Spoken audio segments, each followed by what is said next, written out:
everyone. This is a tutorial on how to outline your American Exceptionalism research paper. And I hope you're all doing well and I miss you a lot. Um, and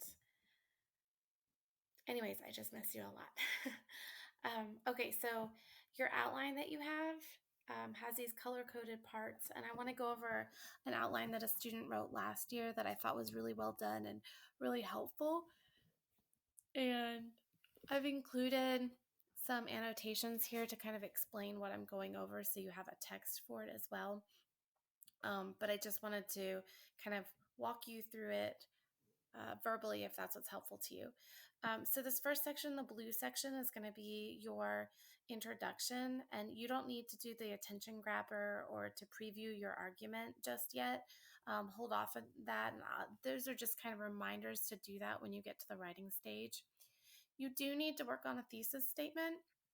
Your thesis statement is answering the prompt in this case, and you're really explaining the extent to which America is exceptional in this area. So if you want to say we're number one, or if you want to say we're at the bottom, or if you want to say we're at somewhere in the middle, you're just explaining here how the U.S. compares in the area that you're studying. Okay, the next section is the purple section, and that has to do with the history or background on the subject. And just as a reminder, I went over this earlier when you were starting on your note cards, but you can include just the history, or you can give some current context, or you can do a little bit of both in this section. It really depends on what your topic is and what your research has been and what you think is important for your audience to know about your subject. Okay, now we're getting into like how we actually outline this paper since we're in the body of our paper. And you're gonna have these letters then. And if you're gonna click, I wanna make sure I tell you this accurately. From the Roman numerals, you're gonna click enter and then you're gonna click tab, and that's gonna take you to a letter then, okay? And so you're gonna want to go to a letter. And these letters here are going to be your claims. For the body paragraphs, we're going to follow the Toolman method pretty much. So this will be a claim. You're going to put your claims in the order that you want to discuss them in your paper. And what you're going to do is you're going to kind of look through your research and you're going to look at your all your cards and you're going to start grouping them together. And I think when you go to Google Keep, you can move your cards around. So you can put all the purple ones together, you can put all the pink ones together. And that way you can sort of see what you have and what you're working with. And then you can start ordering them together into paragraphs. Which pieces of evidence have something in common that you can come up with a claim to write about. Okay, and then you're going to think about what order to write about them in your paper. You might also find that you can't actually use all of your research, and that is completely okay. You writing a paper is a continual process of narrowing down what the most important information is.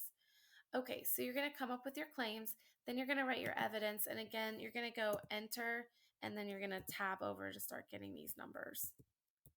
Okay.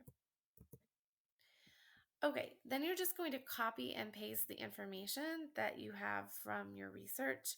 If it's an actual quotation, remember to put it in quotation marks so that you're not plagiarizing and you're being careful with your citations. But you're just copy and pasting that information here. The other thing you need to do is make sure you write down what card number it came from so you can keep track of where your information comes for your citations. You can thank me later. That will make your work a lot easier.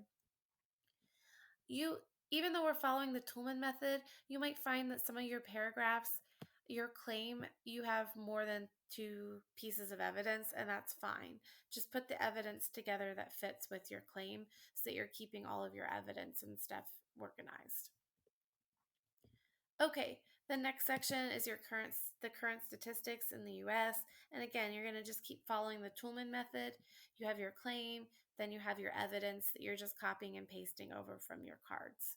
Again, if you have some evidence that doesn't really fit with the claim, that's fine. You don't have to use it. Okay, Then you're comparing the US to other countries, and this is where you really kind of get into the heart of your paper. Again, if you don't have enough sources on this and you come back and realize that you need more information, then please add more information to your research. Okay, and again, we're doing claims, we're doing evidence, we're marking what card number it comes from. I wouldn't repeat your card numbers once you have it in your paper. Kind of consider it done. You've used that piece of evidence. Okay, then you get to the part where you're analyzing the reasons for the difference. And again, you're going to create claims and you're going to have evidence. And if you're kind of lost, you might read this sample outline a little more carefully. I'm not reading it to you, but you can go back and look at it if you want. Okay, and at the very end, I have an outline for your conclusion with what needs to be included in there, but you do not need to write any part of that right now. Those are just kind of place markers to remind you to do that when the time comes for your writing. Okay, so that's what you're working on this week. If you have any questions, please let me know. If it would help to see more examples, please let me know that as well. I'm here to help you. I appreciate your work so far, and stay healthy and stay safe. Bye.